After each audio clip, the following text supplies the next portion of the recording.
Old World, Florida. Dr. Narco Longo. Brought to you by the Florida Department of Magic. Welcome to Florida, baby.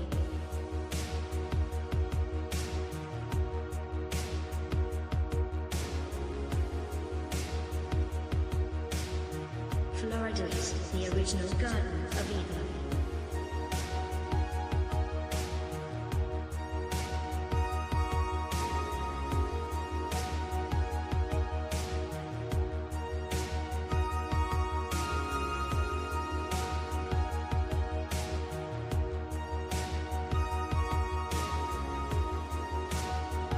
Florida has the highest concentration of freshwater springs in the world.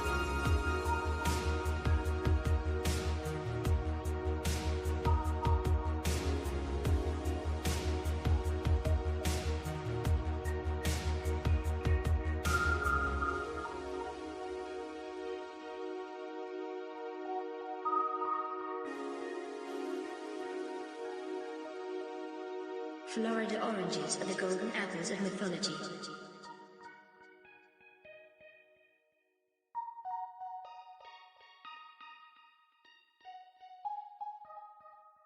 A race of giant men once roamed this peninsula.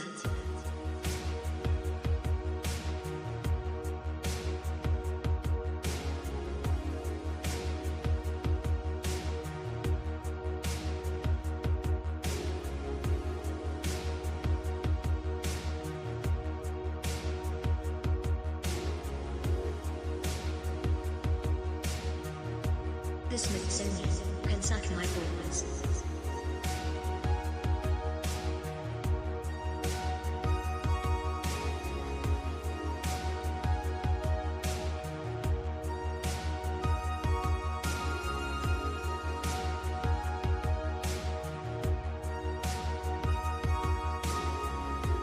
Florida is littered with many ancient megalithic ship anchors, known as Saxor stones.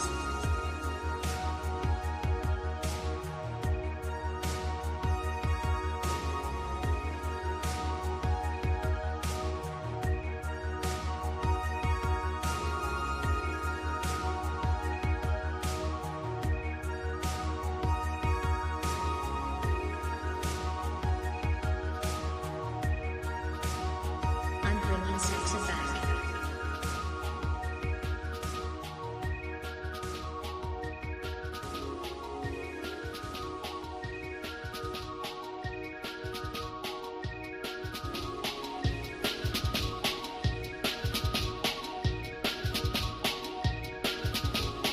Noah's Ark was constructed out of gopher wood.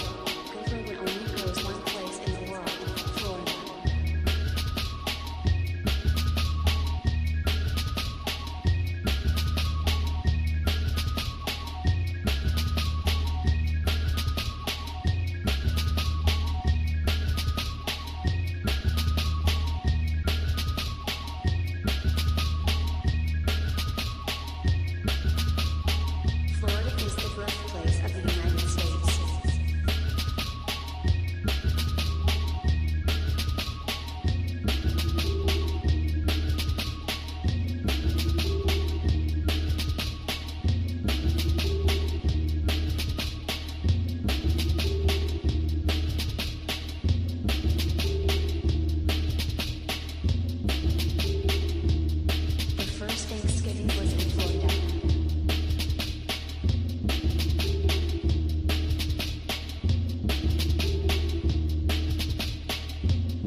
Florida.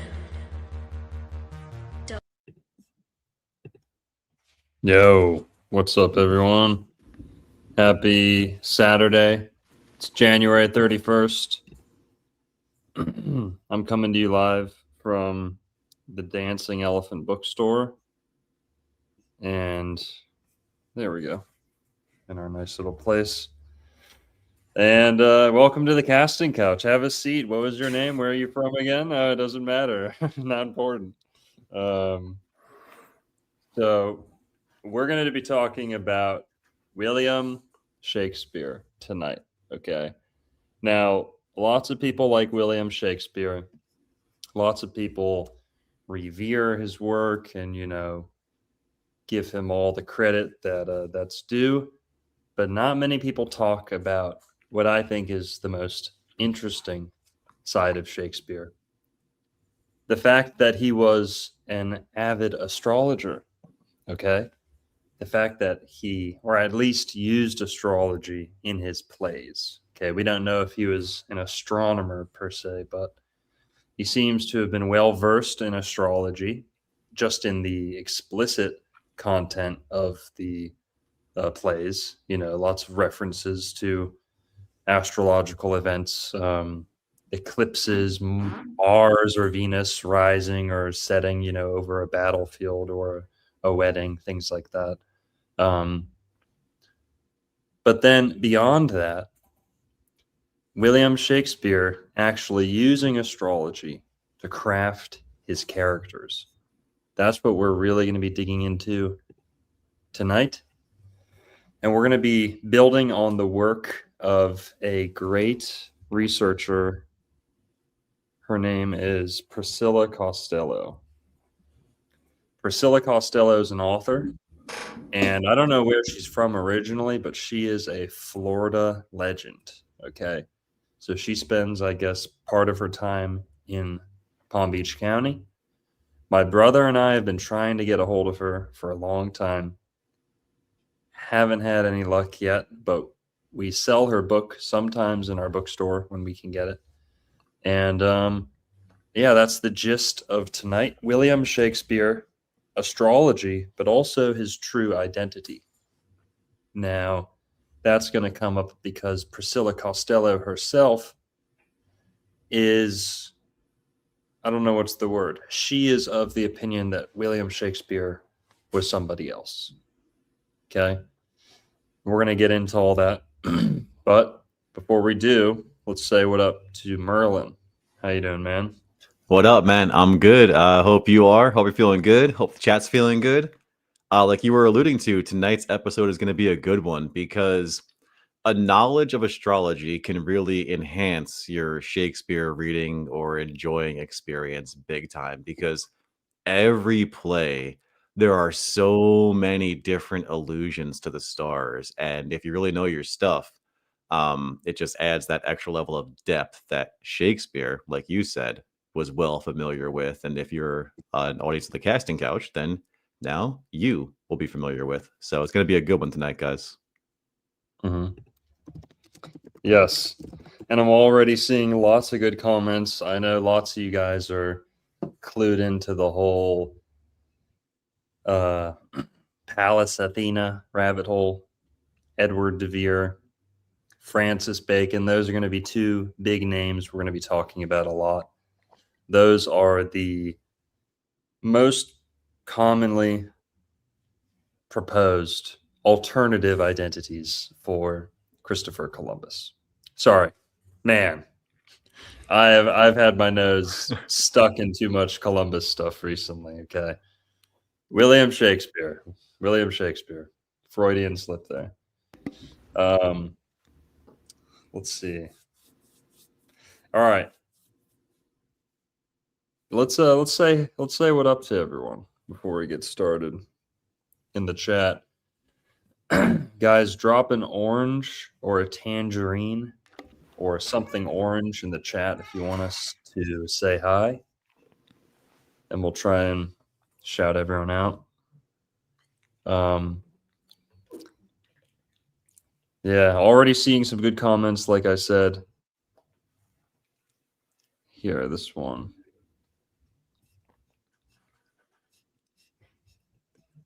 Here we go. This is a good one just to start off with. Start off with the name, right? That's the best place to start with anything. I always try to start off that way. Start off with the name. It'll give you the essence of the thing, right? Shakespeare, Karl Karsnark, with a comment here, said Shakespeare equals shake plus spear, a reference to Pallas Athena, where Pallas equals spear shaker in Greek. True. Okay. That's true. We're not going to be focusing on that too much, but why don't we start off with it? Okay. William Shakespeare, the real William Shakespeare. When I say real, okay, the attributed William Shakespeare, okay, the William Shakespeare born around 1564, April of 1564, okay, allegedly from Stratford upon Avon in the UK. Now, that guy, there's a lot of evidence that he wasn't the real author, or at the very least, not the only author. Okay. He might have been a player. He might have been a member of a kind of secret society, a guild, right? Like a group who was working, relentlessly to pump out this high grade material. It would make sense that you had a lot of geniuses getting together to do it. It would be a lot easier. That being said, there are others who still doubt William Shakespeare's identity, who say, no, it was still one guy, but it was either Edward de Vere or Francis Bacon. So William Shakespeare is said to have been born 1564. Edward de Vere said to have been born 1550. Francis Bacon, 1561. So Shakespeare and Bacon are pretty dang close. De Vere is about 10 years, farther off, but, not outside the realm of possibility, right? That you could pass as someone, right? We hear stories about Bill Hicks and Alex Jones and what, Yeah. what are they, like 10 years apart? This could be something like that. Okay. But William Shakespeare, just starting off with the name Shakespeare. I don't think anyone doubts that guy, William Shakespeare, that his name was William Shakespeare. But guys, when he wrote his name, when he signed his own name, this William Shakespeare guy, he signed it differently each time that we have it on record. And I think at least one of them, if not two of his confirmed signatures, say Shack Spur. Shack Spur. So some people think the William Shakespeare was not even fully literate or that good of a writer. Some people are going off his signature when they say that. But there's others who say this man was not educated enough. This man didn't know the ins and the outs of court life, the European court, the English court, let alone the Italian court. Okay, the inner operations of how these things happened are all necessary for the authorship of Shakespeare.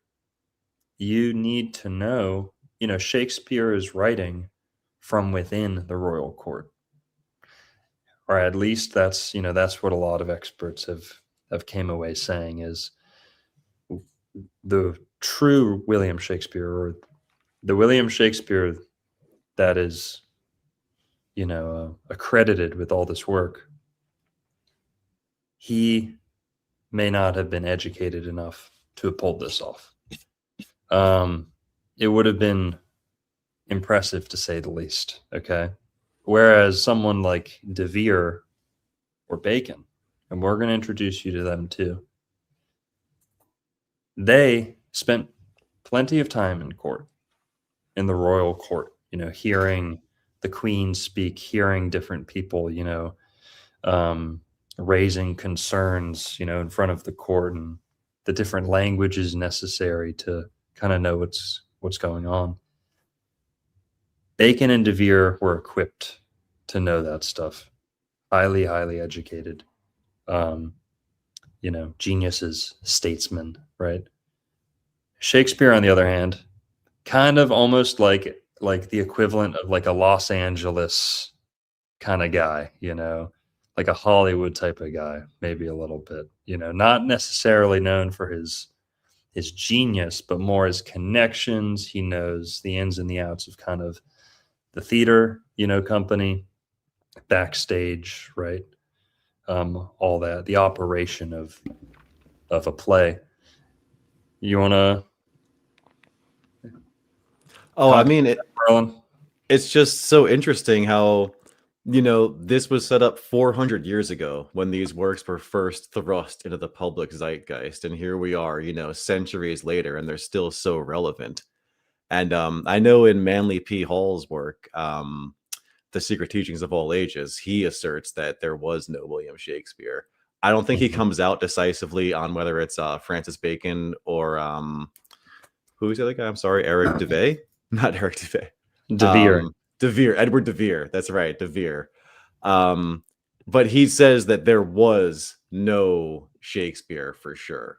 So, yeah, it's just so weird how and again, they're lying about things as they're happening today, right? So they've had 400 years to work on this narrative of who and what Shakespeare is, and what we're introduced to. At least it's really weird.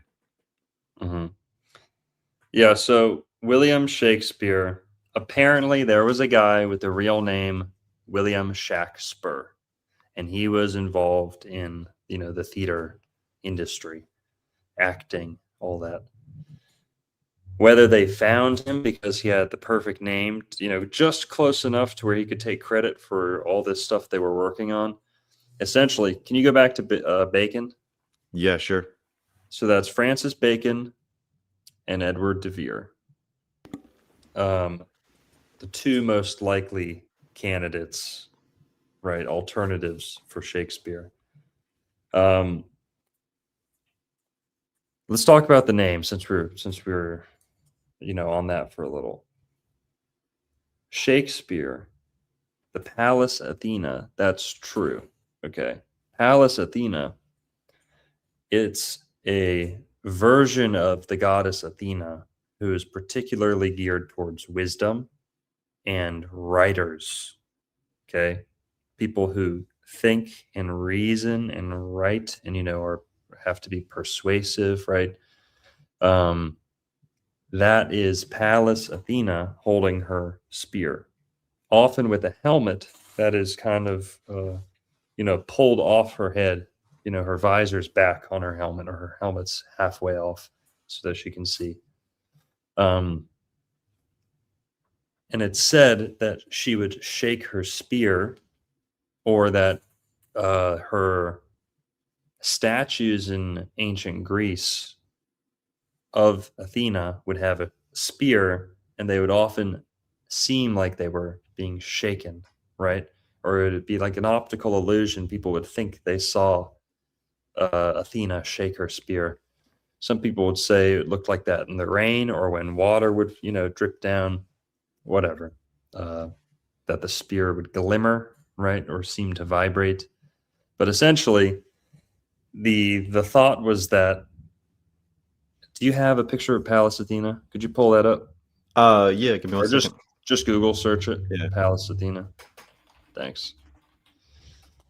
So Athena, having her spear, would shake it, maybe some people would say like wagging a finger, like, hey, come on, use common sense, use your reason, or kind of admonishing someone, or right, trying to correct someone's behavior. Kind of like a judge, kind of banging their thing. Yeah. So Athena with her spear would shake her spear. Okay. Now, what does that have to do with anything? Well, there was a group of geniuses, okay, who would get together, and one of their kind of code names that the group would be known by was the Knights of Pallas Athena or the Spear Shakers. Okay. The Knights of the Pallas Athena. Now, that group would get together, and ultimately, this all goes back to Queen Elizabeth the First. Okay.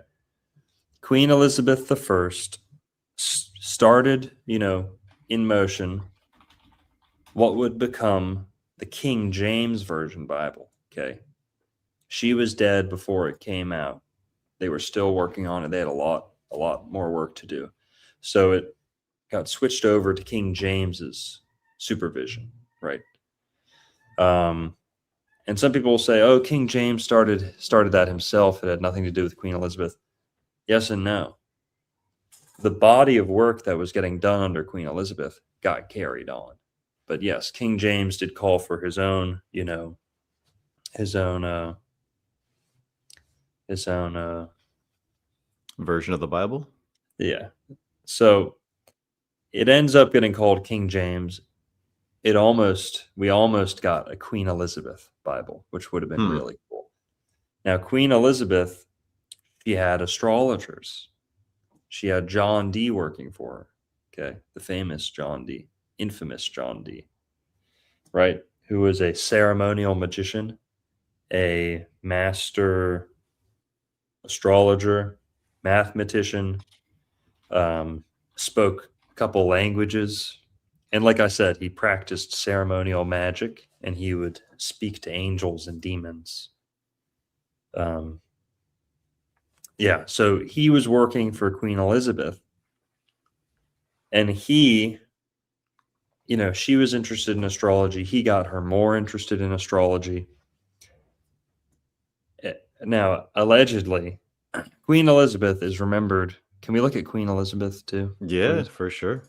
Queen Elizabeth is remembered as the Virgin Queen because she didn't have a husband, and she didn't have any legitimate children or recognized children.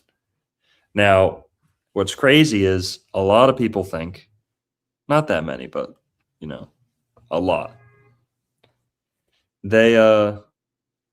Some people think that she did have a son, and this son was secretly Francis Bacon.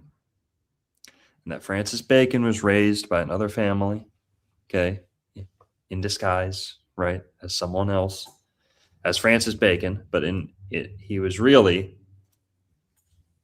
Queen Elizabeth's bastard child.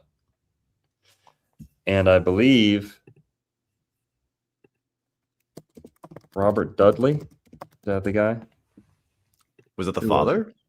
Yeah. Queen Elizabeth Dudley, something. Yeah, Robert Dudley. Yes, Robert Dudley may have been the father. This was apparently the closest man to Queen Elizabeth. If she did have a kid with anyone or a secret romance, it was him. Now, from that, potentially, Francis Bacon was born. Queen Elizabeth had had so many, assassination orders put on her as an adult and as a kid, family members being executed, having to hide, being, shuffled around from one family member to the next. Scary, right? She didn't want that for her kids, whether she had them or not, right? She didn't want them. That was a motivation for her to be so selective in finding a husband and not, just having kids for the sake of it.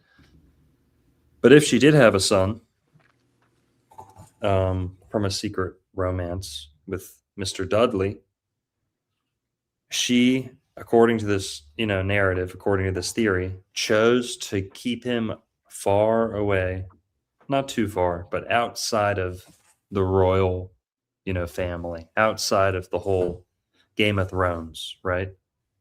She wanted her kid to be completely safe. And this kid may have been Francis Bacon. Francis Bacon, who then also would have been William Shakespeare. Now, hang on, that might seem like a lot of leaps, okay?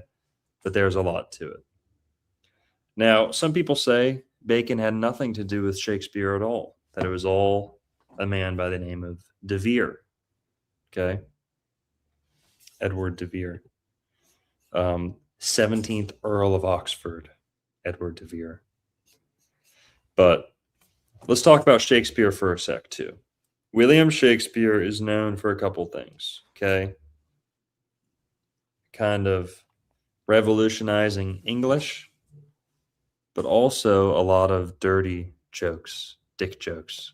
William Shakespeare is a lot cooler when you recognize that he was more like the South Park of his day than the Shakespeare of his day, or the Downton Abbey of his day, or it was not the, what can we compare it to? It wasn't the Finnegan's Wake of its day.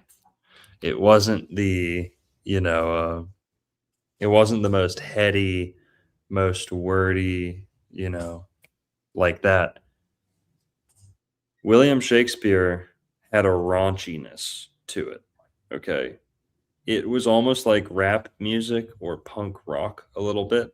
It may seem like the, very refined and high society now, but in those days, some of those plays, depending on who was in power, depending who was the local, lord or king at the time, you could get your head cut off for a lot of the stuff in those plays.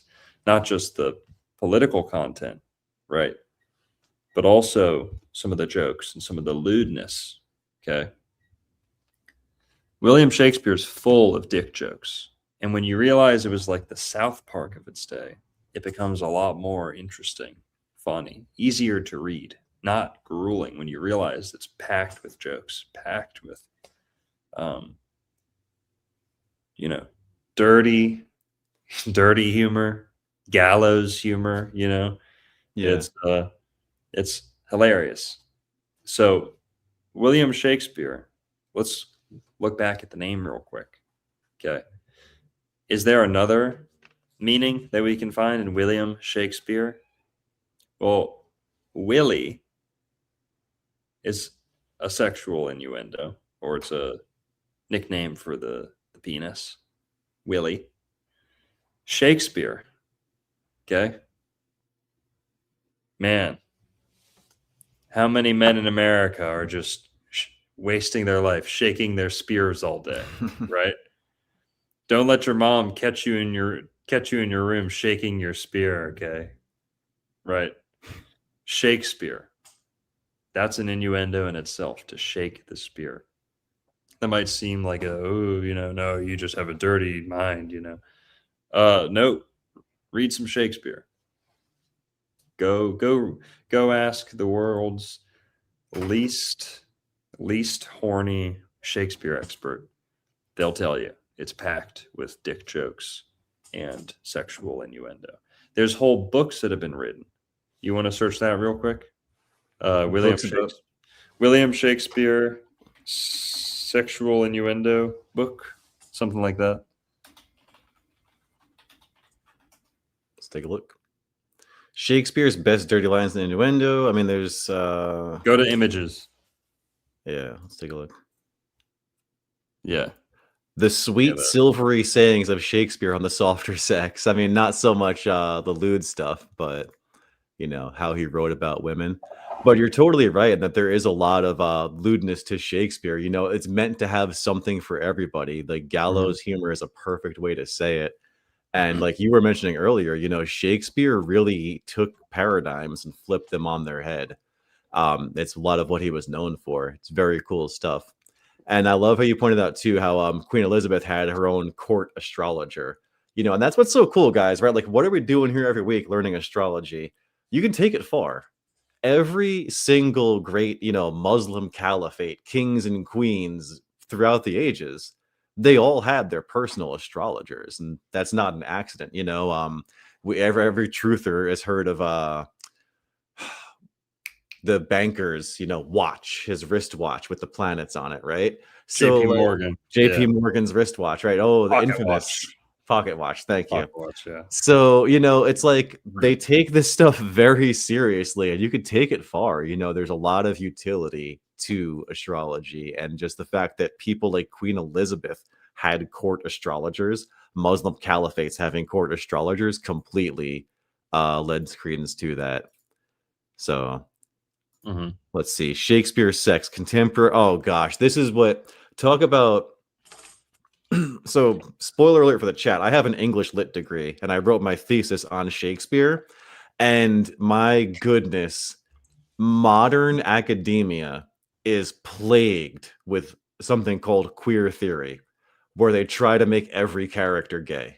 Like, it's like, oh, why did this character do that? Because he's gay. Why did he do that? Because he's gay. And they rewrite everything in this, dude. And I mean, it is a plague on the institutions of today. It's actually crazy. Yeah. Amen. So let's see where to start. Well, okay, here. Let's sum up the Shakespeare story real quick before we move away from it. Sure. William Shakespeare. Let's say William Shakespeare was William Shakespeare. Okay, he wrote his plays, became super influential, and you don't have to worry about it at all. All right, that's good enough for some people. It's not good enough for me. I've seen enough to convince me that he was someone else, if not a committee or like a council, secret society of people. So, like I was saying, Francis Bacon, the theory that Queen Elizabeth may have had a illegitimate child, a secret child, with Mr. Dudley, Robert Dudley, and that child was Francis Bacon, who was raised in secret and provided one of the best educations in the world, okay, because his mom was the queen. So he's protected from the battles and the disagreements and revenge of like royal life, the Game of Thrones. But he's also getting the benefit of having a royal education, in secret, in private. So this would have made Francis Bacon quite literally the most educated man in Europe, potentially. If this theory is true. But regardless of whether the theory is true, he was extremely well educated. Now, how do we get to Shakespeare and why writing? And what are the chances that this illegitimate kid becomes the greatest, writer of all time, right? The chances are pretty slim of that, just to be honest. Well, when you understand that his mom, Queen Elizabeth, wanted to use the English language to rule the world. And Queen Elizabeth, her Kabbalistic, angel in conversation with angels and demons on the regular, learning Enochian language, fusing angelic language into the English language, fusing the English angelic alphabet into the English alphabet. That guy is giving Queen Elizabeth her daily advice, okay? Selecting the date for her coronation, I believe, too. I think that's true.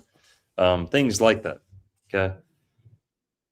That Queen Elizabeth had a dream, a vision. I don't know if she came up with it herself, but she embraced it 1000%. That the English language, not the English military might, would take over the world.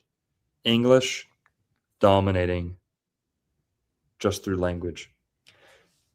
They studied Phoenician because they knew they realized that's what the Phoenicians did in part. They were also aware of what the French had done. I don't know, 200 years or less prior to this, the French had standardized their language. And I don't know the timeline on that, but it was before the English did so. And this led to the French becoming known as the poetic standard of Europe. Is something, if it does something sound like French, then it's poetic, then it's beautiful, right? Then it's then it's poetically capable. English was not thought of like that. English was a hodgepodge of a bunch of different crap, okay? You had Scottish people in one part, Scottish Gaelic, you had Irish on one side, you had Danish taking over England for large parts of time, you had Norwegian, you had and Dutch. English is, I guess, closest to Dutch, they say. Frisian, right? Something in there. And then also what was really being spoken was French in England at the time. So the nobility leading up to Elizabeth's day all spoke French. All those Henrys in William Shakespeare, most of the kings and the queens in Shakespeare's histories are speaking French. Okay. And it's written in English, but they were speaking French in real life. Now, understanding that Francis Bacon's potential mom, okay, let's just put the alleged, child to the side, right? We don't have to say he's her bastard to make this story work. Let's just put that part to the side. Maybe Francis Bacon just was really dedicated to Queen Elizabeth and believed in what England was capable of and believed in this mission and bought in 100%. Well, Elizabeth envisioned the English language taking over the world, and John Dee was helping her doing it and giving her great ideas. Francis Bacon essentially picks up where John Dee left off. And whether or not he's Queen Elizabeth's son, that is true, as he largely picked up John Dee's work and continued much of what John Dee was kind of getting done. One of those projects and part of the whole plan to take over the world with the English language, like I said, was first to standardize it. And the first step to standardize the English language was to print the Bible, a superior Bible translation, in a new English, a new standardized English. And once that was, disseminated across England, then you wouldn't have this regional hodgepodge of language. You'd go, essentially, England's not that big, okay? It's tiny. And you'd go from one part of England to, an hour down the street, or one, day's horse ride, and they're speaking a whole nother language. How can you get anything done like that? So they noticed that the French had done this through poetry. They got the whole country on the same page by standardizing the language. So they start doing this with the Bible under Queen Elizabeth's direction, or her, her orders. And John Dee's involved. You got all the greatest geniuses in England: bards, poets, Kabbalists, Hebrew translators, Aramaic, Greek translators. Every angle you can look at the Bible, they had the greatest genius in either England or Europe there at the Knights of the Round Table, hashing all this stuff out. And what did we get out of that? We got this committee that put together the King James Version Bible. Francis Bacon is known to have had at least some, Francis Bacon involvement with KJV Bible. I think he was so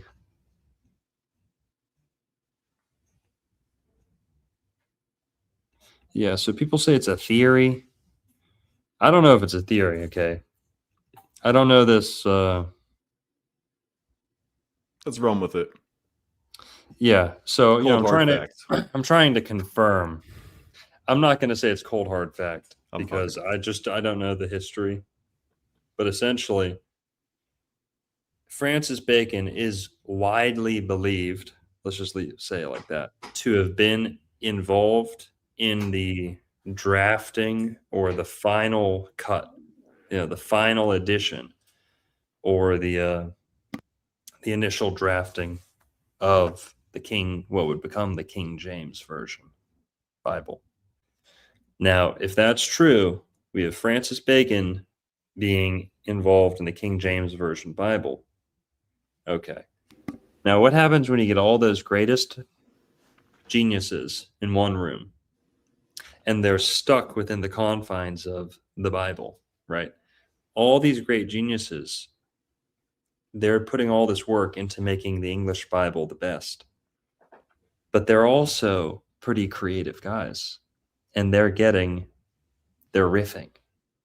They're like, what if we could put a dick joke in there?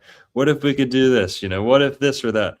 So they start thinking about what else can they do with this recipe, these ingredients outside of the Bible. Now, William Shakespeare, and especially, the histories are, they're kind of true stories or sometimes timeless stories or historical, right? Well, what if I told you beyond that, it's essentially fan fiction on the Bible? Not in the sense of the content, but in the sense of the group of people who were forced to stay true to the canon of the Bible, then were let loose and were given liberty to do whatever the heck they wanted. Also kind of within some parameters, but not true to just one material, right? Not just one text or one source. So what am I saying? The King James Version Bible was put together, and as much as they're having fun, ironing out the Kabbalah and the numerology necessary to make the original Hebrew, numerology run true in the English Bible too, for the English Bible, English translation, not just to be faithful in the translation, but to be faithful to the original Kabbalah and numerology in the Old Testament. They put in that effort in the King James Version Bible. But when you get all those people together, then they start wanting to work on other ideas that are not just the Bible. And William Shakespeare, according to this theory, was the outlet, the vessel, the vehicle through which they were able to riff and just start having fun, essentially. And a lot of those would get made into plays, and that was a big part of it too. And I should say this. I think a lot of people look at this from the wrong angle. I've heard it explained that, Francis Bacon or De Vere, and we're going to talk about De Vere too. We've only talked about Bacon, so much, really, so far. People explain it, I think, in the wrong way. They say, well, writing these plays back then was seen as low class. It was almost like being like a rapper, like I was saying earlier. It was like raunchy and it was like South Park, Can you really run for governor or run for president if you're writing dirty TV shows on the side? Not really, right? Well, people try to explain that Francis Bacon couldn't afford people knowing that he was really writing this stuff. It would ruin his reputation. Or same with De Vere. It would ruin their reputations if people found out they were the ones writing this kind of low, dirty stuff. And it was seen as also a waste of time. It's not necessarily that people didn't respect it. A lot of people just saw it as vain, idle, very, something that a statesman a mathematician wouldn't waste time doing, right? Now, that's what a lot of people argue. I don't know if that's the best way to look at it. It's certainly true, the aspect of being a playwright was kind of like being, like the writer of South Park, or almost like a rapper, back then. People would say, "Oh, you're doing it for the fame or the credit or the money or the girls or whatever." Almost like a circus too. Sometimes theaters would come into town like a circus, and they just didn't have the best reputation. But okay, I think the better explanation is that Queen Elizabeth wanted to use English to take over the world. She did that with the Bible. She got all the greatest geniuses in the world to help do that with the Bible. But then they wanted to keep working. They wanted to keep having fun. And Shakespeare is how they did that.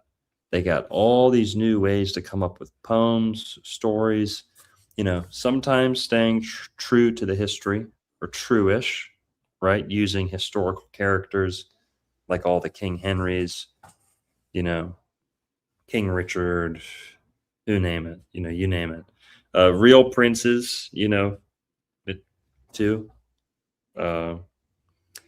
But, or at least often inspired by real people, right? Or sometimes directly characters named after real people from history. But outside of that, they can still come up with all the dialogue. They can still come up with all the, it's way different than working on the Bible, where you've got to stay true to what's in the text. Shakespeare was like, just let it rip, whatever comes to mind, whatever works, whatever's funny. No constraints, really. Other than they tended to glorify Shakespeare's plays, the histories tended to glorify Queen Elizabeth, or whoever was in power at the time, would glorify their ancestors. Their 100%. side of the family would be often depicted in a better light. So politics is not necessarily a political stance. It's more like if George Bush was president and the Bush family went back 500 years in America or whatever, or in World War II or whatever they were up to, I don't know, they're going to get painted positively because the show's coming out, in their lifetime, whatever. How good would it be to see a play about Jeb Bush making guacamole, or whatever it is Jeb Bush does on a daily basis? No, he makes guacamole all right. He makes guacamole noises. Okay, we'll say that. Yeah, it's real interesting though. Because prior to this time, most books are written in Latin. So it is like Shakespeare and then the Bible being rewritten in English, really thrust, like you were saying, the English language into the worldwide domain. It was the reason for people to not read Latin, because Latin was so good, because you could be German, French, English, Italian, whatever, Arabic. You knew Latin, you could read the same books, you could talk about the same things. So, these new works really helped thrust the English language into the worldwide domain. Yeah. This commenter says Marlowe. Yeah, Marlowe's also what's the word? It's possible contender. Yeah, possible contender. But yeah, this is ultimately what I think. Okay, I think it was a group. It was a secret society. It was a lot of the same people involved in the King James Version Bible, being probably headed by Bacon or De Vere or Marlowe. Okay. There's another name. There's another one who is commonly, proposed. There's a fourth name. I'll know when I see it. But yeah. Yeah, I think a group makes the most sense, because it was a group who worked in the KJV, And it's not just one person doing all this work. There's just Mhm. no way, some claim, oh yeah, it's possible. Right. I don't buy that. And the real William Shakespeare, it's more likely that the real William Shakespeare would be involved in some way with that group rather than, having this one friend that he's willing to take all the credit for, and never tell about it. Mhm. It's much more likely that he was part of a secret society or a group that he had more support behind him than just playing kind of a trick on the whole world for one friend's sake. But all right, so yeah, Marlowe's a contender, but and I wish I knew more of the De Vere evidence, okay? Because I don't. I have, I think studied more of the Bacon side of things. But I guess we'll let Priscilla Costello maybe do some explaining. I think she talks about De Vere a little bit in this one. But we're going to learn about astrology. Now, it's much more likely that Bacon or, some other friend of John Dee's would have been encoding the Shakespeare or, this astrology into Shakespeare. Did William Shakespeare know much about astrology? I don't know. Probably not, But here, let's watch this Priscilla Costello video, and then we're going to kind of react to what she says a little. Sounds good. And this is from Watkins Bookstore in England. I think they're in London. I think. Watkins Bookstore, a very popular, historic, occult, bookstore in England. And they sell one of our books there, if not two. But all right. So we're going to watch Shakespeare and Astrology by Priscilla Costello from the Watkins Books YouTube channel.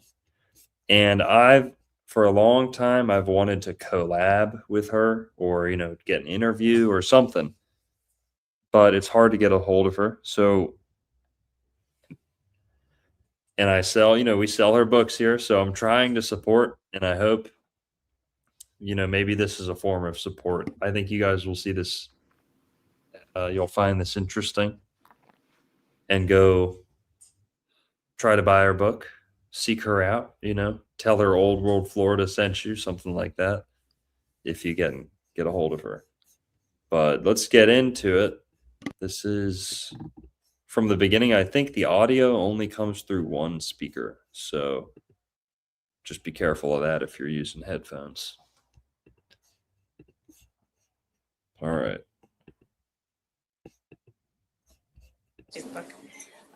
Good evening, everybody, and thank you so much for coming. Okay, one sec. Sounds good on my end. Cool.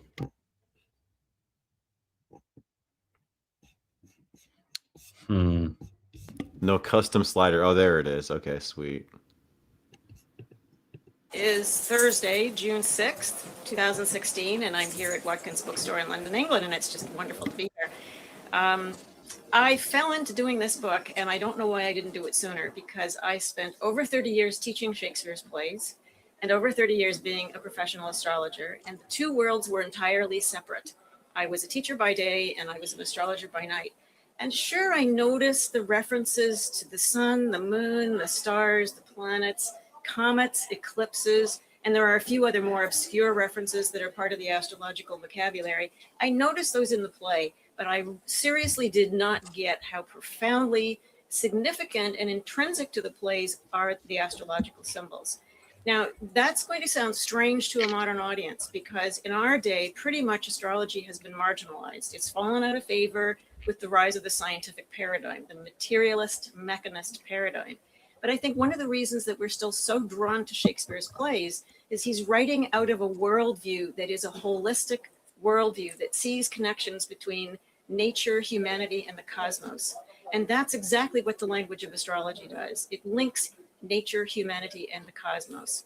So when I had time finally to begin to look much more deeply into it, I was really shocked. I was surprised. I was embarrassed that I had not actually picked up on the symbolism.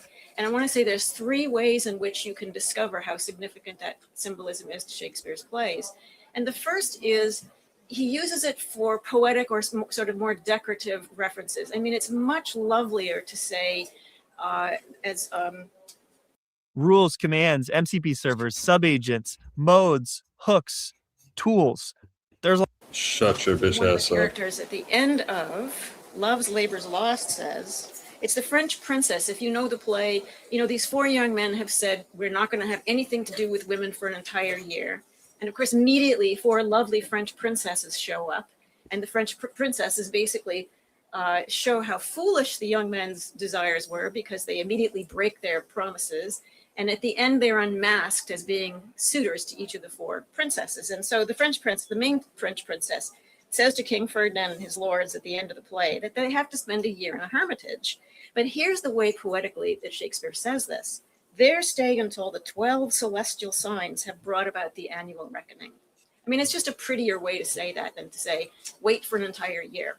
So you do get kind of decorative, poetic or more artistic references to the sun, moon, stars, and so on. But that's kind of, and there's another one in Macbeth even, where Macbeth says, stars hide your fires, let not night see my black and deep desires. And that again is kind of a way of saying, I understand how terrible my intention is to murder the king, and I don't want anything to see that. I don't want the heavens to see that because I know that this is going to damn me. But then there's another way in which I think that Shakespeare made use of this. And one of the questions that will come up, I think, in the course of this talk is the sources of Shakespeare's creativity. There's an inexhaustible creative source that seems to empower the plays, and again, I think accounts for their popularity over 400 years. This is very appropriate that we're here talking about Shakespeare because it's, of course, the 400th anniversary of his passing, just in the month of April we just had. So for plays to have lasted that long and to be so popular now more than ever, I think, than they've been even in his own time, says something about this significance of what he's drawing on. Now, astrological symbolism is what's called archetypal in nature. And that means it's drawing on fundamental ideas that in their basic nature do not change over time. Their specific expression changes, but the fundamental idea doesn't. And I think that's part of what appeals to us in Shakespeare's plays. Okay, so we have the lovely poetic stuff, you know, the stars and the sun and the moon and so on. And then I think when Shakespeare was creating his characters, he naturally used the personality system that was very popular. In fact, it had been popular for 2,000 years before Shakespeare. It's called the temperament theory or the theory of the humors. Is anybody familiar with that here? So, you know, there's 4 types, and each of those types is correlated with a particular planet. And it gets very elaborate because it's not only that the system works with a particular planet. Can you hear that music? Yep, coming through just fine. Sounds good. Yeah, good volume. Thanks. And a particular type, it works with the season of the year, it works with a season of a human being's life. And so we get the speech that Jake gives in Twelfth Night, I think it is, where he talks about the 7 ages of man. Well, they're exactly correlated with the 7 planets and the 7 stages of a human being's life. So when Shakespeare created his characters, and here's the amazing paradox about this, he creates the characters absolutely true to their type, but completely individualized, so that they are a specific expression of a universally recognized type. For instance, I bet you can guess which are the choleric types because there's lots and lots of them in Shakespeare's plays.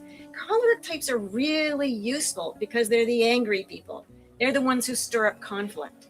And if She's saying choleric or choleric, by the way.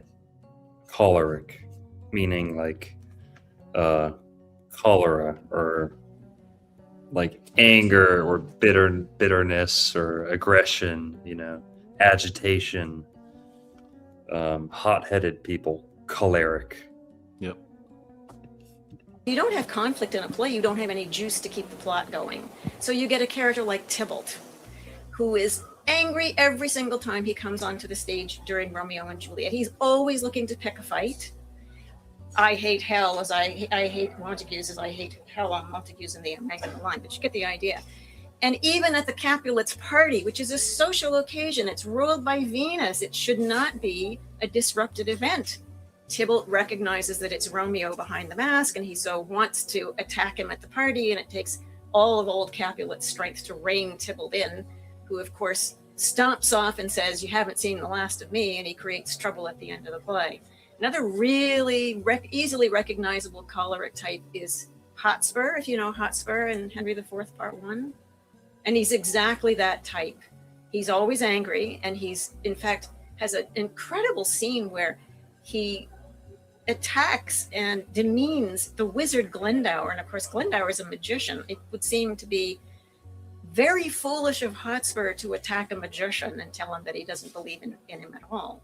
But of course, this would have been easily recognized by Shakespeare's audience because hot and spur are two words that are associated with Mars, which is the planet that's associated with the choleric type. Mars rules everything that's hot and spicy, everything that is a sharp pointed instrument. So spurs, knives, swords, pointed objects are all ruled by Mars. So you name a character Hot Spur, and it's a dead giveaway to the audience that he's modeled on this particular type. So sometimes Shakespeare has direct references. He'll absolutely give it away. In The Winter's Tale, in the second half of the play, where it changes from the winter story into something that's a little more summery, the second part of the play takes place presumably in Bohemia, and you discover that the child of the king that you thought was dead isn't dead, and she's been raised by shepherds, and she's really beautiful, and the princess found her, and it's all wonderful. There's a festival, a kind of summer harvest festival going on, and in comes a character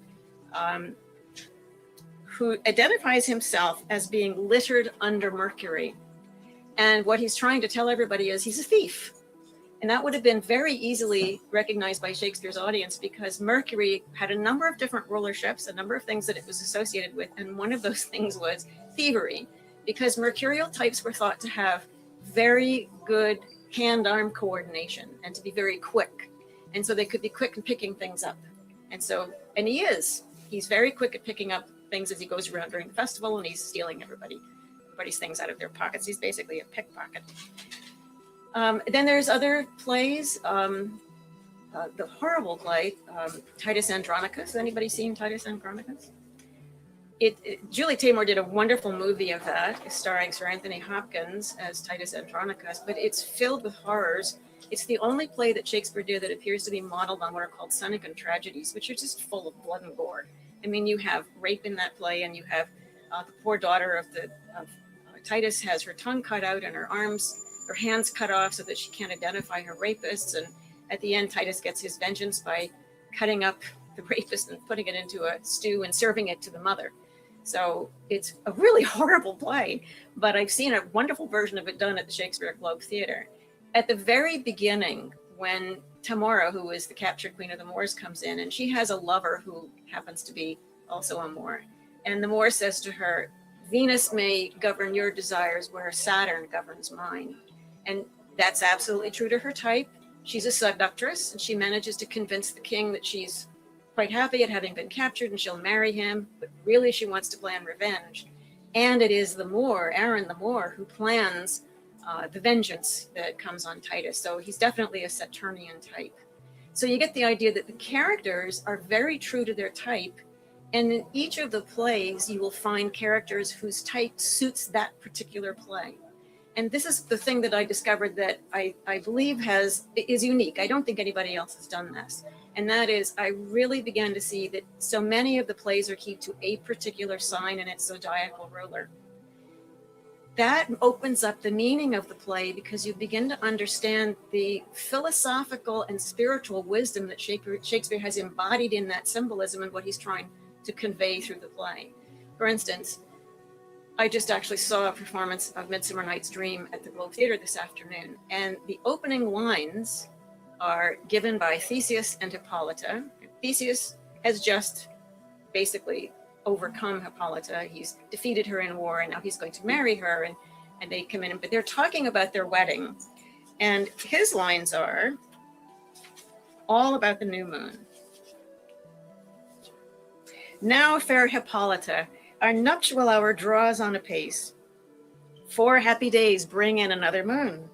But oh, methinks how slow this old moon wanes. She lingers my desires like to a stepdame or a dowager, long withering out a young man's revenue.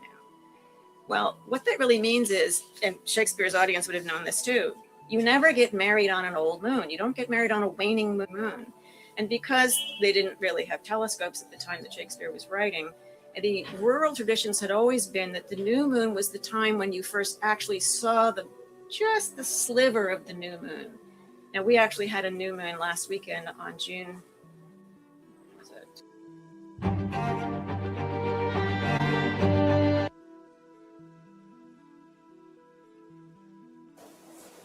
I think it was the 3rd.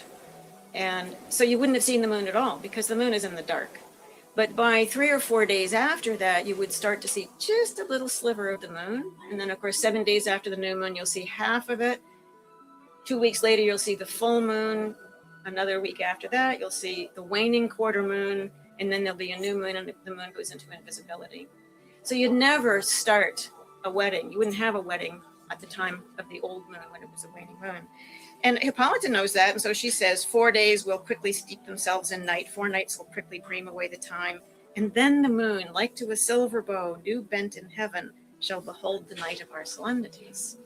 Now, if you listen really carefully to the play, if you see it performed, or if you're reading it, notice that every time a new set of characters comes in, they talk about the moon. Aegeus comes in, he's complaining about his daughter doesn't love the man he wants her to marry, and he says, Lysander has wooed her by feigning moonlight. In other words, you can't trust moonlight. Then the next set of characters comes in, and it's the working men of Athens who are going to be presumably performing a play about Pyramus of Thisbe for the Duke and his new bride at the wedding. And they talk about the moon. Will there be moonlight the night that we perform our play? Find out moonshine, get out the almanac.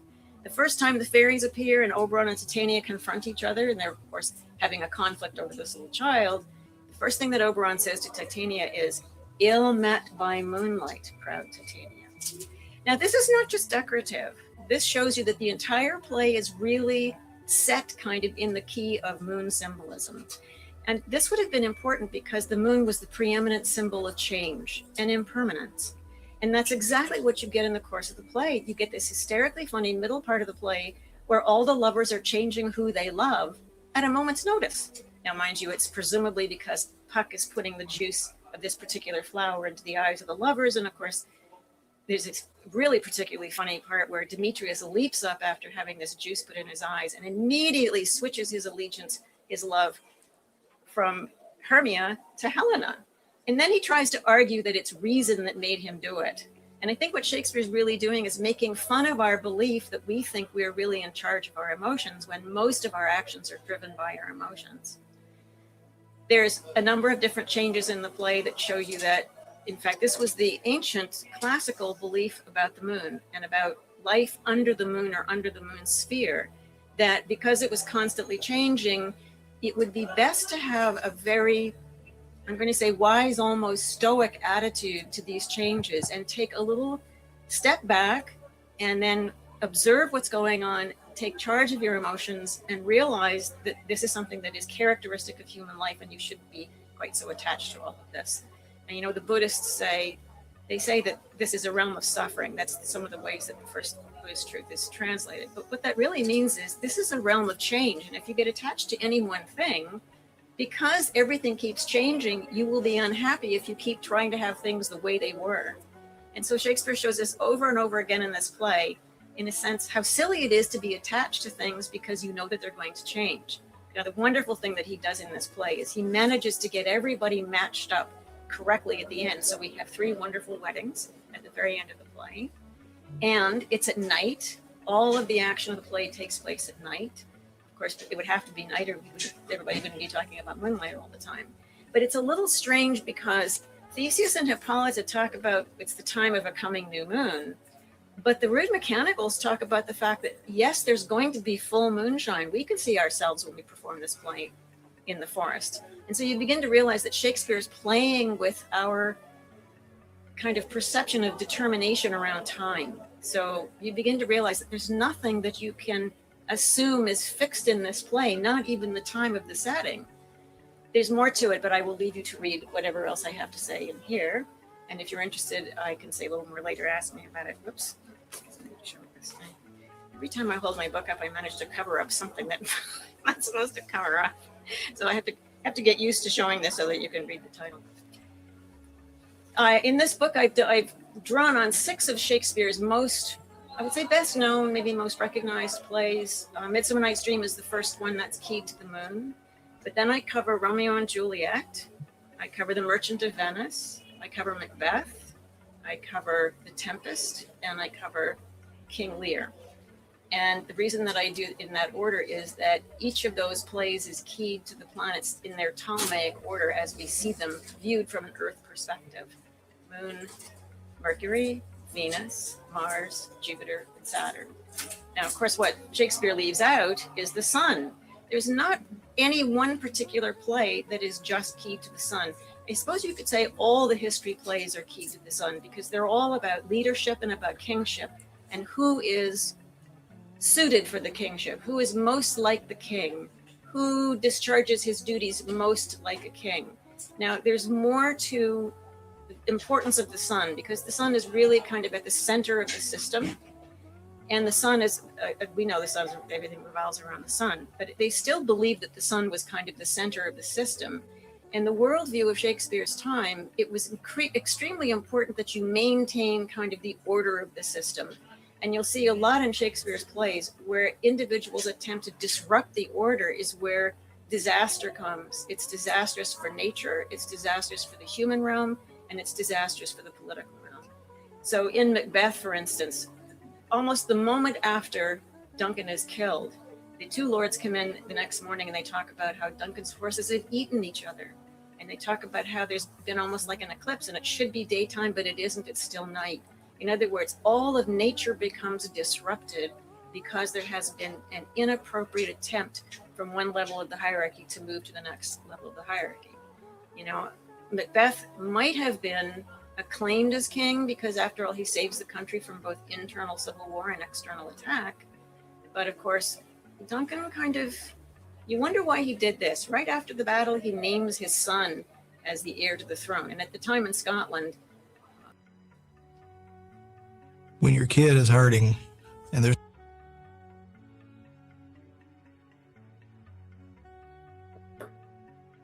That guy was real sad. When your boy's got herpetogonosyphilis, it's real tough. We didn't know Jimmy had AIDS till he came home from school one day. I thought that was the ad playing. Doctor said it was the worst AIDS he'd ever seen.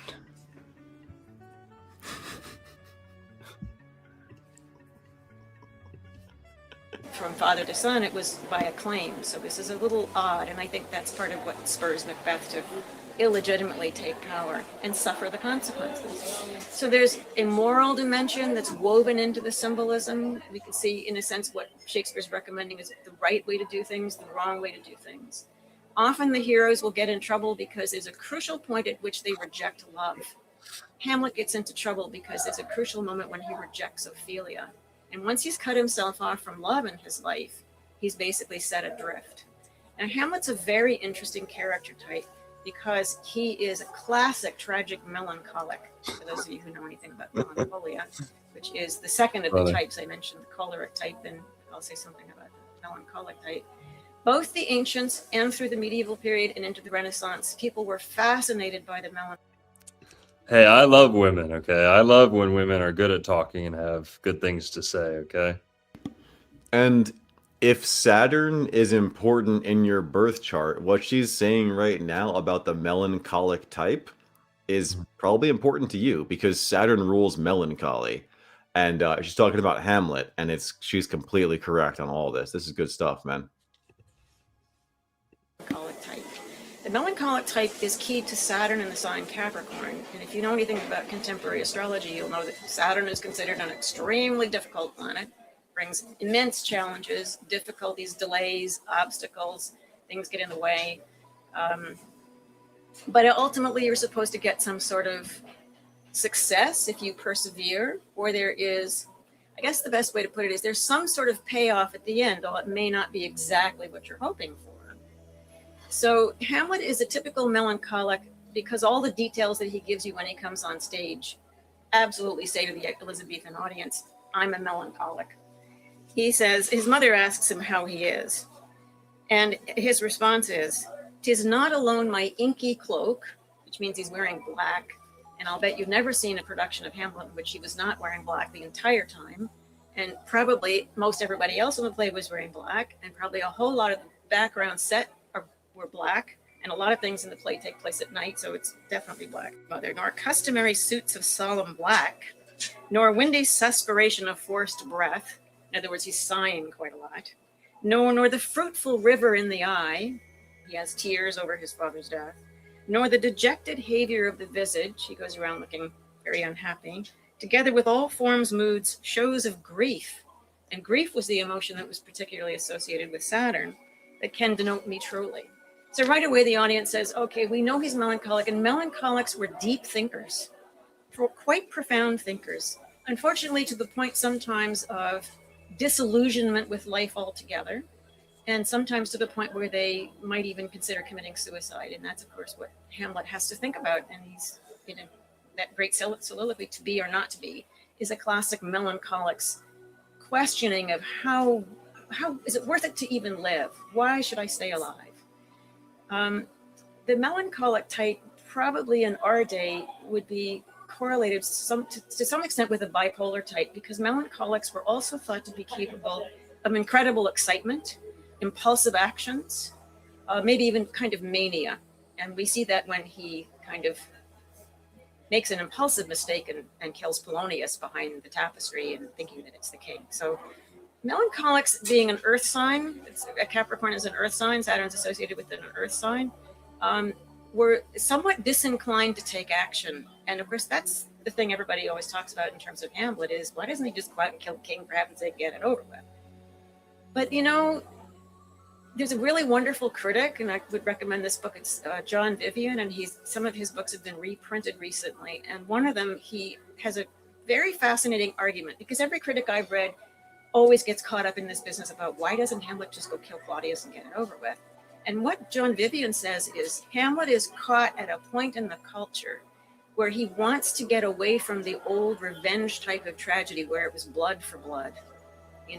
Somebody kills somebody in your family, and that means you have to go kill that person. And then, of course, it starts a whole cycle that goes down through the generations. Hamlet doesn't want to do that. There's something in Hamlet that wants to stop this blood revenge kind of thing going on. Well, why don't you just go and get the fuck out and never come back? How about that?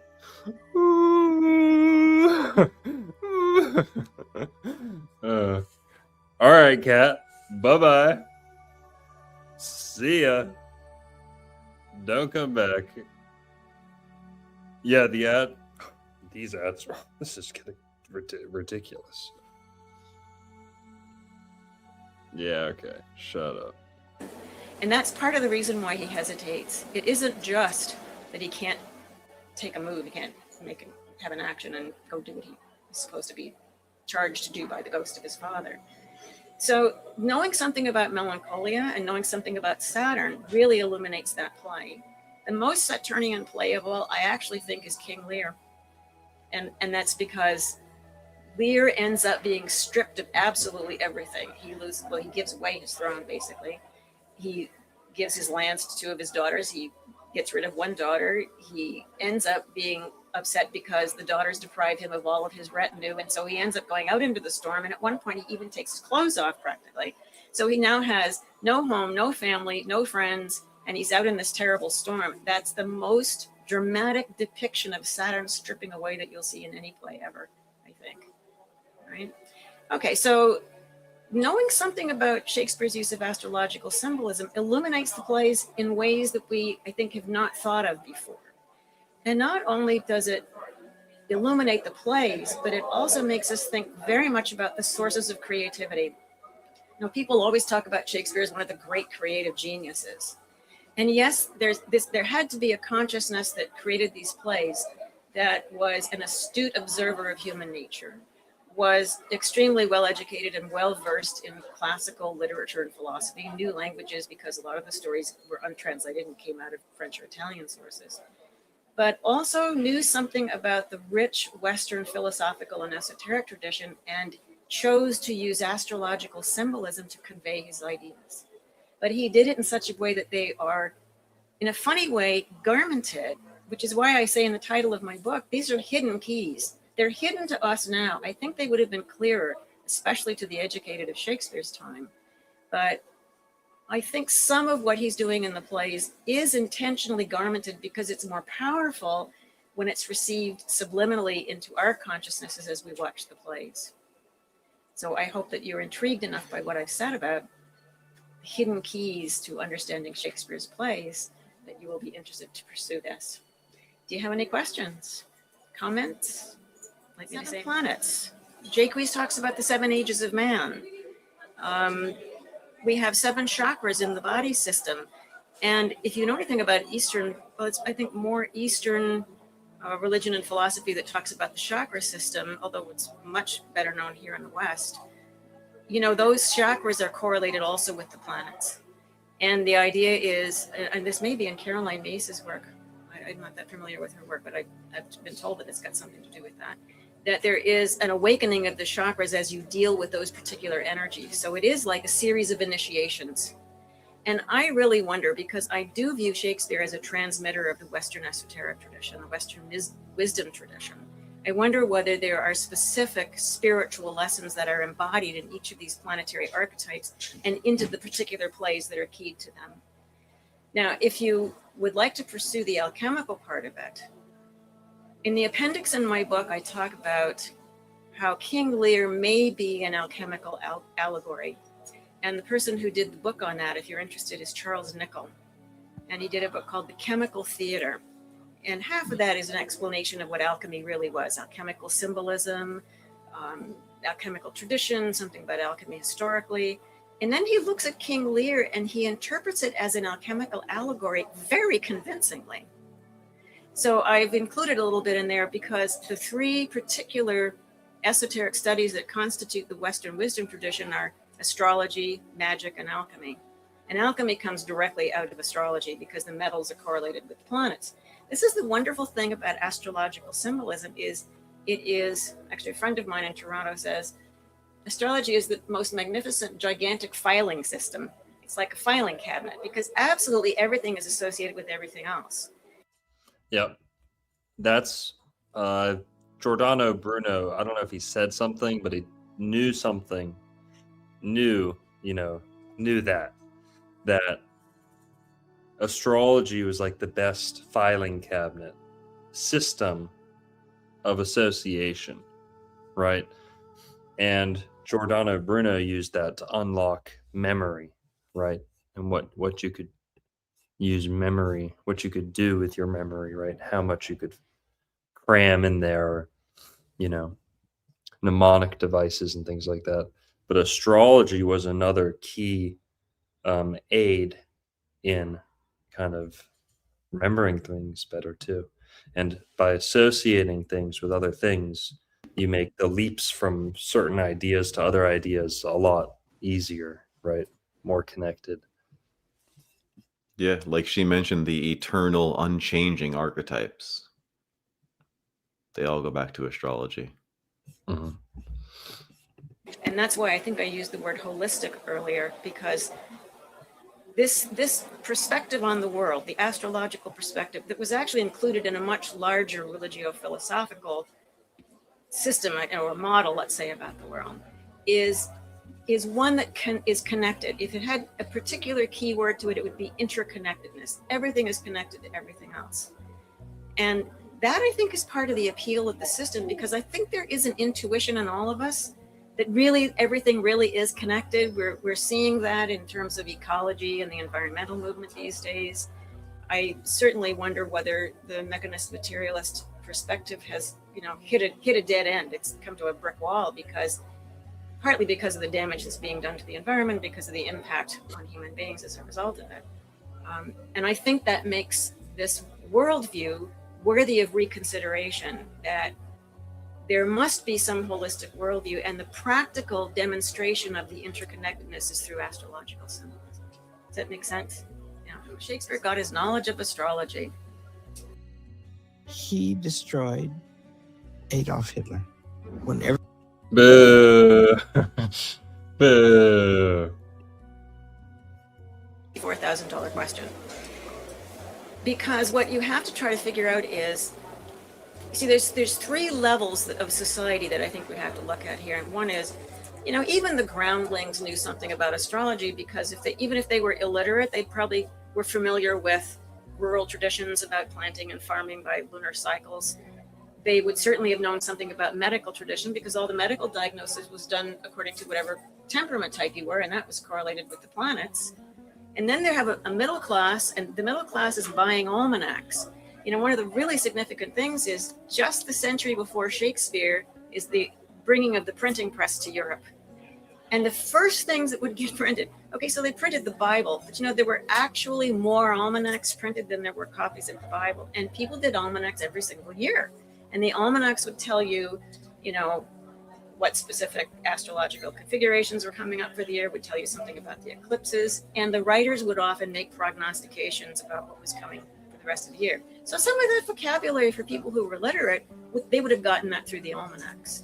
And then I think there's a very educated group, and they're probably reading more philosophical kinds of information. Another really key thing that happened about 100 years before Shakespeare is that Italian Renaissance happened, sparked to some extent by translations of Plato and the Hermetic texts by a brilliant, extremely interesting figure named Marsilio Ficino. And Ficino was a lucky man. He was sponsored and mentored by Cosimo de' Medici. And in fact, Cosimo de' Medici gave him a villa to work in.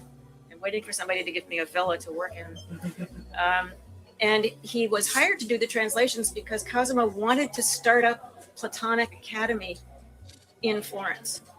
And I think Ficino picked 1484 to publish his complete translations of Plato because that was a year of a Jupiter-Saturn conjunction. And Ficino was a doctor. His father had been a physician to Cosimo de' Medici, and that's how he met him. He was also a philosopher. He was also a priest. He was also a translator. An incredibly interesting man who kind of danced a little bit in between the church and the pagan perspective. He taught Botticelli. A lot of the paintings that came out of the Italian Renaissance have implicit symbolism that's related to Platonic and pagan philosophy in them. So now these were published in Latin, and they eventually circulated through Europe and into England. And don't forget, a lot of the British nobles are making these grand tours to Europe, and sometimes as long as a year. I think Edward de Vere, Earl of Oxford, spent at least a year abroad and months and months and months in Italy. So anybody who's going to Europe is going to bring back knowledge of those texts. So the very educated noble circles are going to be familiar with some of these ideas. I've heard it suggested that Shakespeare, the Glover's son, might have learned astrology from a guy named Simon Forman. Although Simon Forman is really a dodgy character, let's put it that way, a dodgy character. And I think the level of sophistication, the philosophical wisdom suggests to me that he had to have learned astrology from somebody other than a character like Simon Forman. But you know what? We have no idea.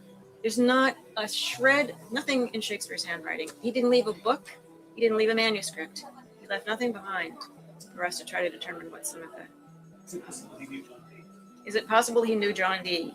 Yes. In fact, that would be a very good guess, because John Dee had one of the finest libraries in England. Dee was a compulsive book collector. He would have loved Watkins, because some of the books that he spent an enormous amount of money that were very hard to get are so available to us in editions that we can just go into a bookstore like this and buy. Dee taught Sir Philip Sidney and members of Sir Philip Sidney's family. And Sir Philip Sidney's sister, Mary Sidney, was deeply into alchemy. And there was probably a group of nobles who met on the sly and called themselves the School of Night.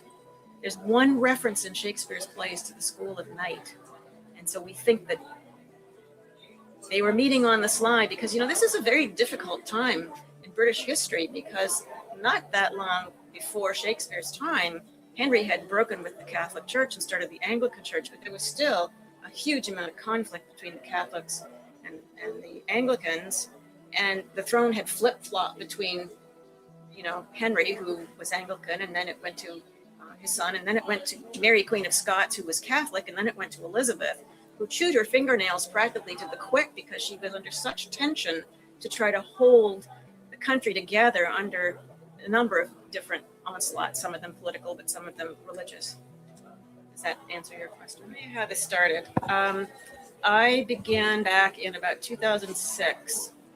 I decided I wanted my fellow astrologers to really enjoy Shakespeare, and I began to do seminars in Toronto on the plays.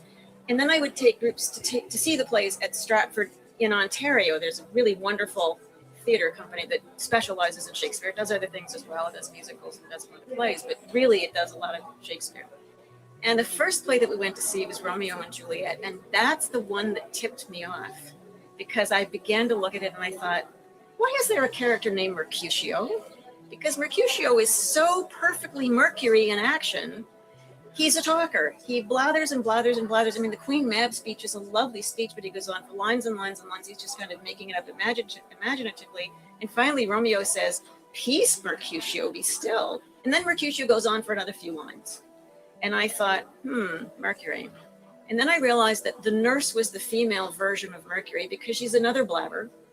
And in the earlier scene where she's with Lady Capulet and Juliet, when Lady Capulet is suggesting that it's time for Juliet to get married, the queen goes on, the nurse goes on and on and on about what it was like when Juliet was young and she was queen. And she makes the same vulgar joke that Mercutio makes later in the play.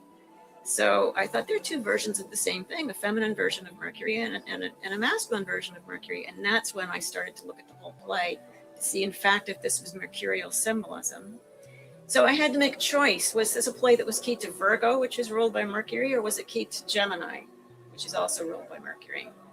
Can you guess why I picked Gemini?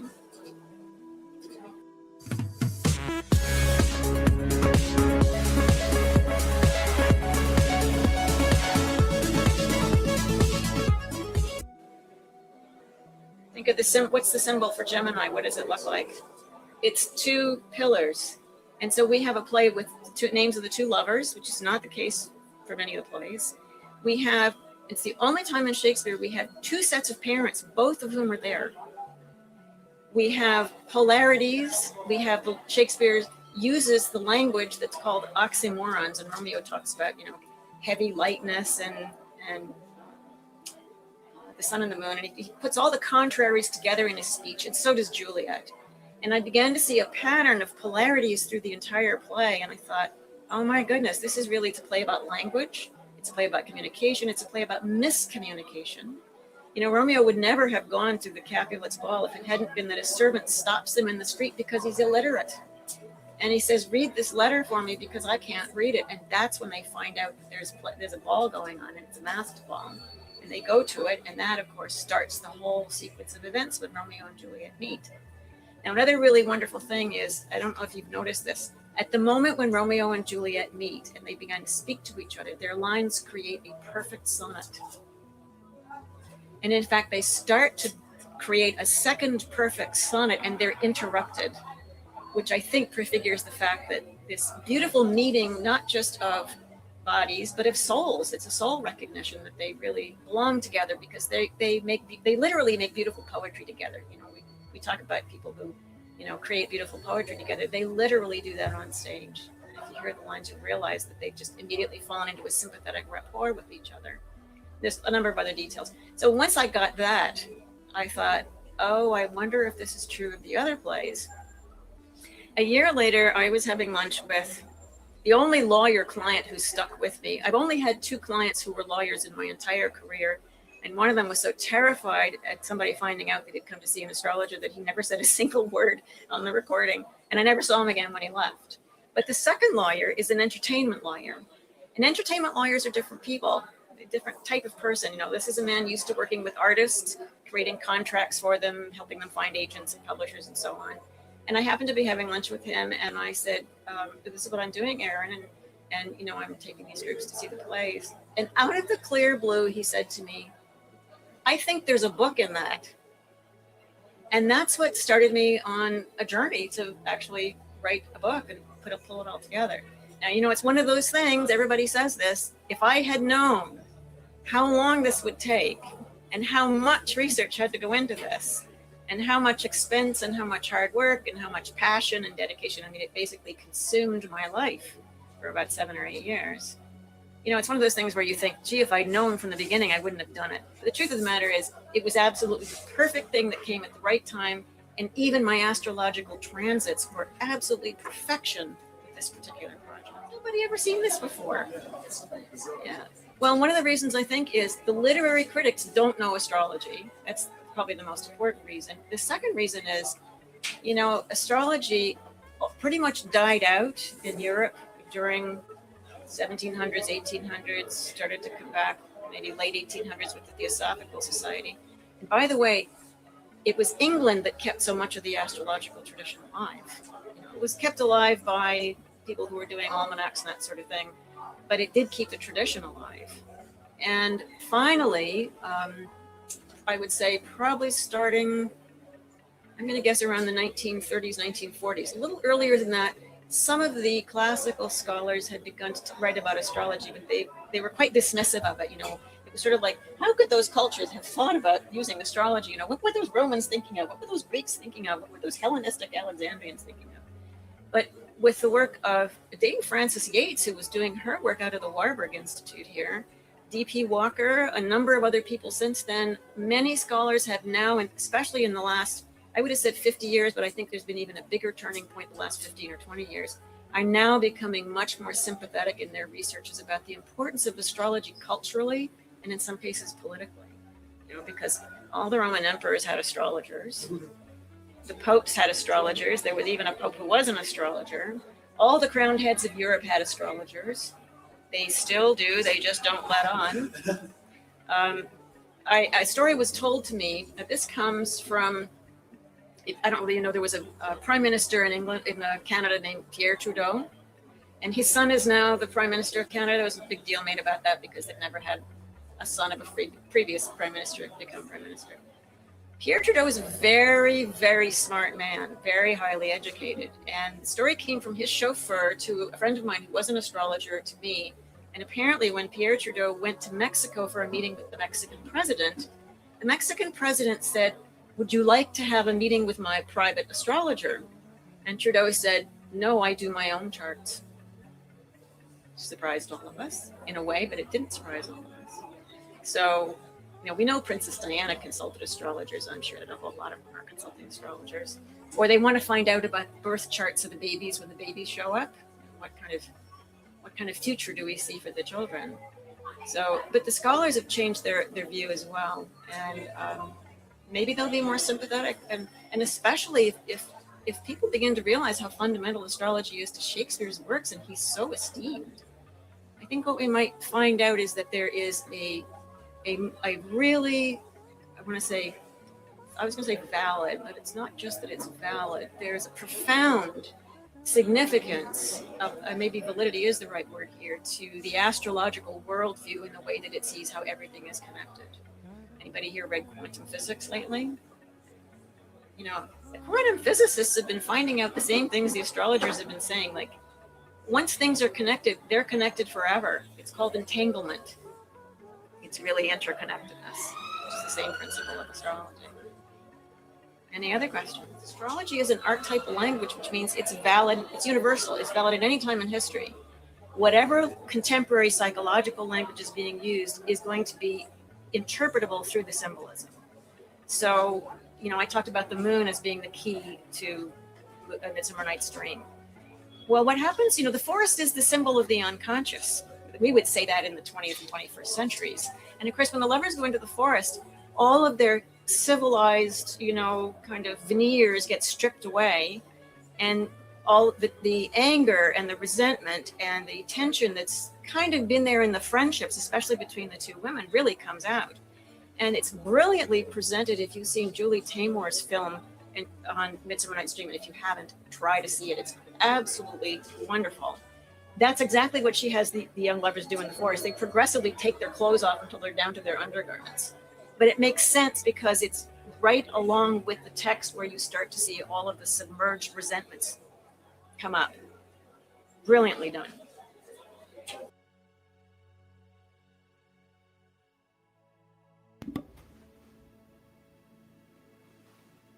Dude, that was fire. Hell yeah. Pretty good, right? Yeah, that was incredible. Yeah, she's great. There's a whole nother video that we can watch another time. I thought we might watch it tonight, but not enough time. We'll do another show. The other one's almost about her talking about Shakespeare and his like cosmology, like him potentially being like flat earth minded, you know, or hearing about, you know, the developments towards heliocentrism, but staying closer to geocentrism. But yeah, That'd be very smart, I'd say. now I wanted to comment a little bit on what some of the things she said. You know, just using Romeo and Juliet as an example, you know, arguably his most famous play.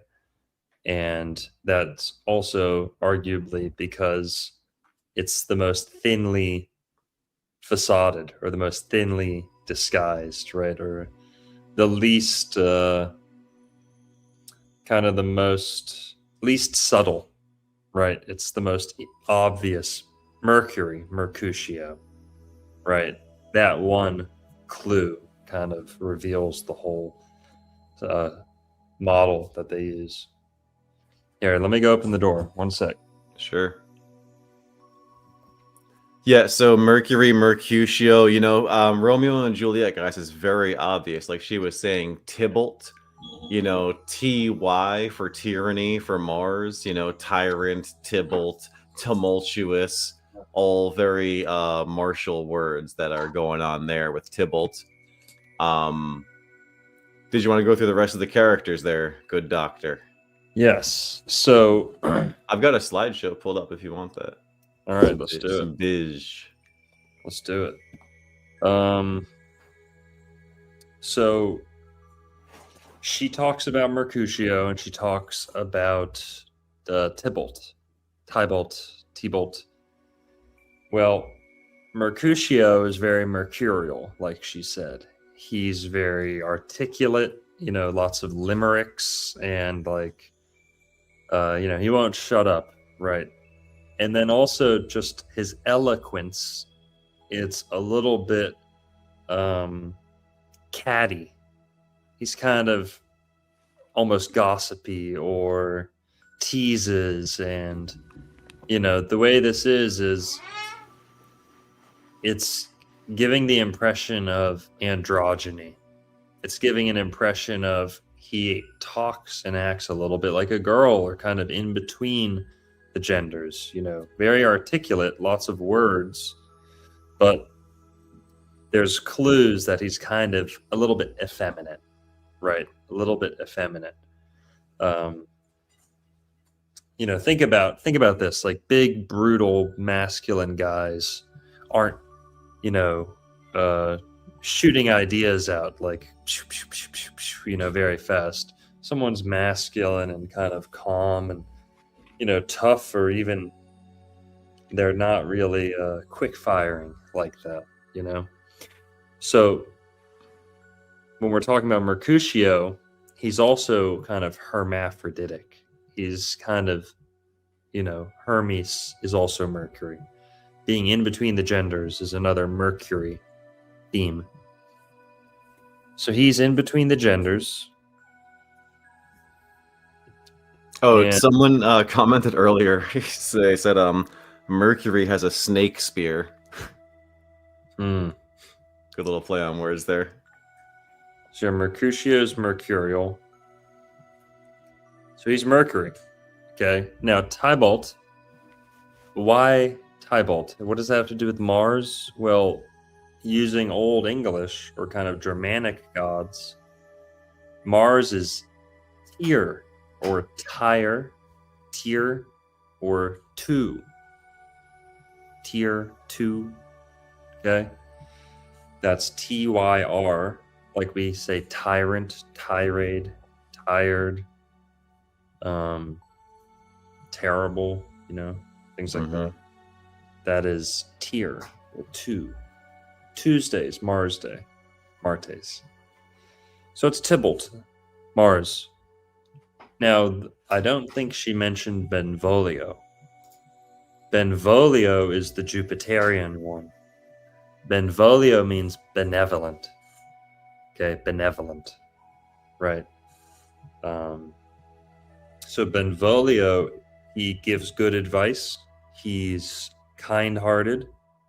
He's not a pacifist, but he's more forgiving. He shows mercy, but he's also, he can be valorous. Okay, so Benvolio is Jupiter, where he's kind of fair, right? Or he's kind of a little bit more well-rounded, a little bit more fortunate. And he essentially, he doesn't meet the demise that Mercutio or Tybalt do, So Benvolio is benevolent. His influence is benevolent, but also what he represents is kind of, he is not disturbed the same way the other characters are throughout, the different events. So Benvolio, that's Jupiter. Anything else Jupiterian you see about Benvolio? Merlin? No, just overall, just nice guy. Nothing but benefic, benevolent, just completely, fits the Jupiterian archetype 100%. Yep. Jupiter kind of has like golden retriever energy a little bit, and if you look at not this Romeo and Juliet, but the Leonardo DiCaprio Romeo and Juliet, the Benvolio in that movie was very golden retriever.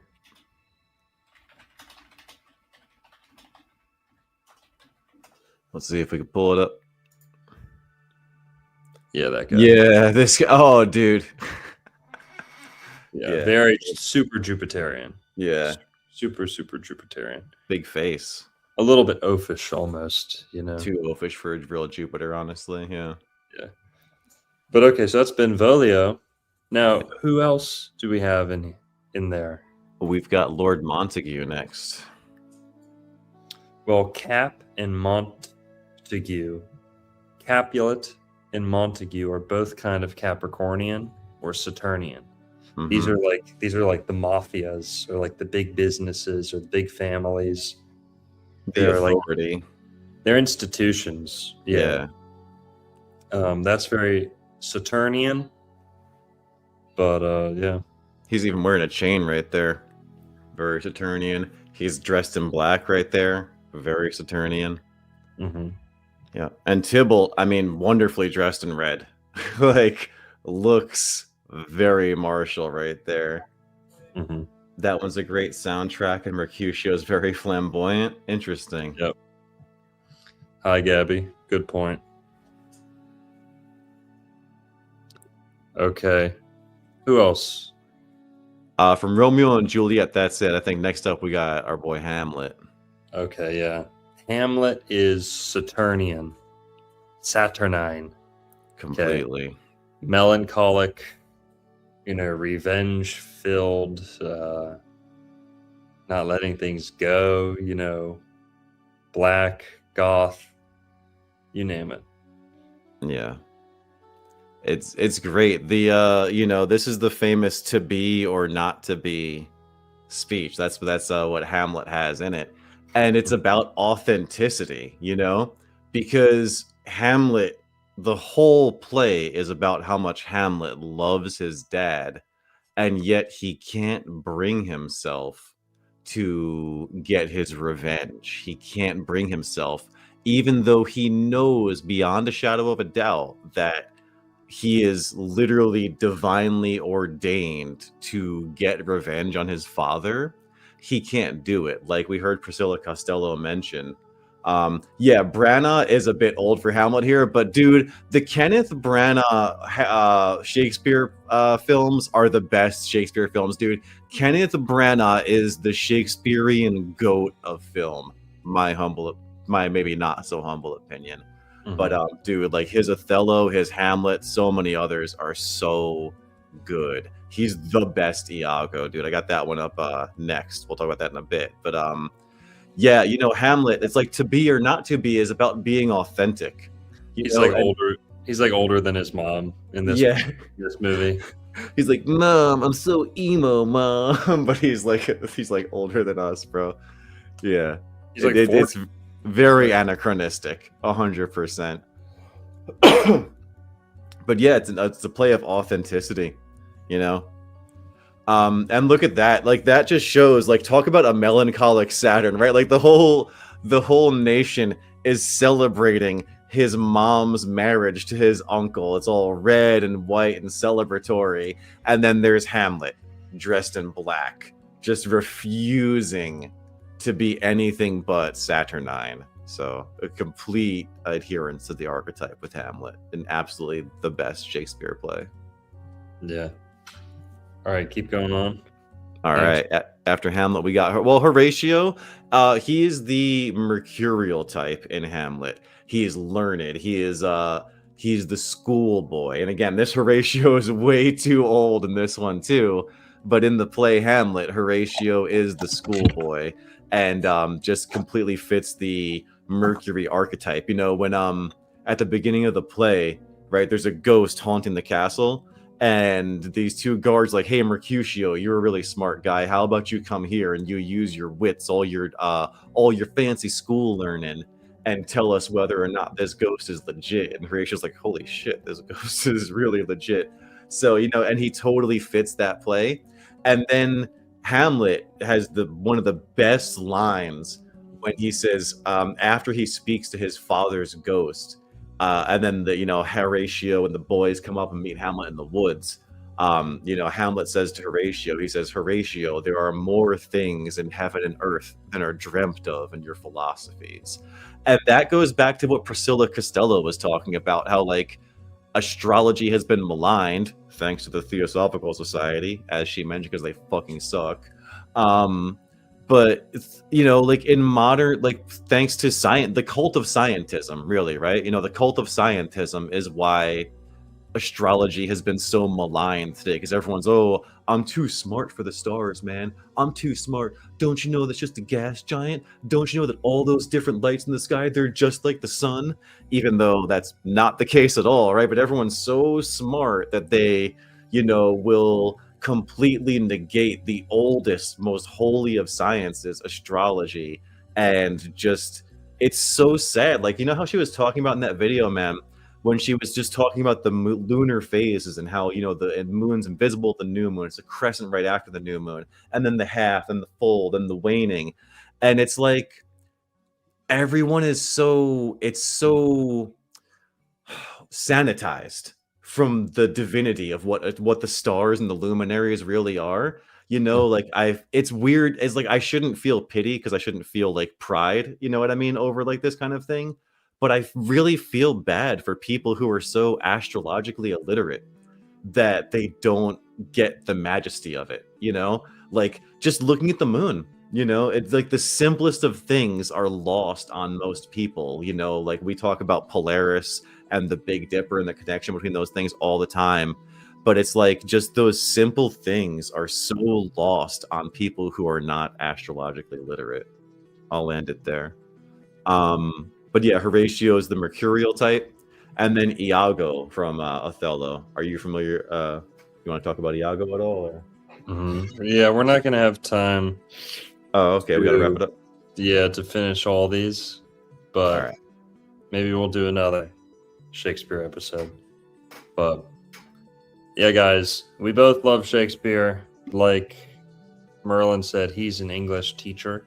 Okay, so like... No, I'm not. The fuck? Oh shit, might be. Never mind. He likes English. What type of teacher are you? I'm not. Oh shit. Okay, never mind. Whoops. All right, my bad. My bad. All right. Well, he likes Shakespeare. I like Shakespeare. Yeah, maybe we'll clip that last minute out. I don't know. But all right. Thanks for tuning in, guys. Thanks for watching that video with us. Shout out to Priscilla Costello, and go buy her book if you can get it. It's actually kind of hard to get a hold of. She's hard to get a hold of too, but the book is hard, on the harder side to get. But yeah, guys, Shakespeare and astrology. Hope you enjoyed. And what's next, Merlin? Oh man, who knows? We could do some Kubrick films. We could pick a different, just general astrological topic to talk about. A lot of different directions. We've done the calendar stuff. Let me consult the doc, honestly. But yeah, guys, that book is hard to find. I checked Amazon as she was talking, and that book is not on Amazon. So good luck finding it. I'll have to look on eBay for it, I think. Yeah, I think it's out of print, and I've heard someone was saying in the comments, my brother thinks it might be true that she might have passed away. Priscilla Costello, potentially. If so, RIP. If not, then we'll try and track her down. But no, this book is not in the bookstore right now. We did before, like a year ago. Could do a Crowley episode. Could do an episode with Saturn Rooster, theoretically. One of these days. Pluto and the Underdog. That's coming in. Longo's favorites. Yeah, February is the best time to during talk. the exaltation of Pluto over in Pisces. Yep. Right on. All right, guys. Everyone have a good night. Go subscribe to Merlin's YouTube channel, which is Wise Wizard Merlin with a Z. Wise Wizard Merlin. And go subscribe to my channel, Dr. Narco Longo. I'm going to hop off here. Everyone, have a good night. Thanks for the stream, man. Have a good night, guys. See ya. Peace.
Million